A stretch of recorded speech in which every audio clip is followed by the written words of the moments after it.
je considère l'engagement social des candidats et l'engagement aussi environnemental. C'est pas mal mes deux points de référence. Gestion, au niveau économique. Bien, la santé, l'environnement puis l'éducation. J'avoue qu'aux dernières élections, il y avait beaucoup la question référendum, séparation, la possibilité de ça. Je mettrais plus un accent sur l'environnement parce que je trouve que c'est celui sur lequel on a le plus un bandeau sur les yeux en ce moment, puis qui est comme le plus pressant peut-être. Faire certain que le pays ne soit pas en dette, qu'on continue à s'occuper de la dette. L'environnement. Concrètement, je dirais peut-être le souci du développement local, genre de donner l'attention aux commerçants de la région. Ça a un impact dans vos choix? Non, aucun impact. Non. Vous en souciez pas de quel parti vous ferez quoi? Non. Ça ne pèse pas dans la balance? Non.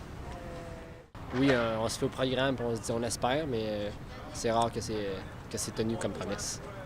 Ben oui, sauf qu'en même temps, on le sait que c'est beaucoup de choses qu'ils disent, mais il y a pas peu de choses qui sont faites, là. Moi, je trouve que l'environnement au Canada, on fait pitié à comparer à d'autres pays, comme l'Allemagne, ces pays-là, au niveau énergie solaire, au énergie.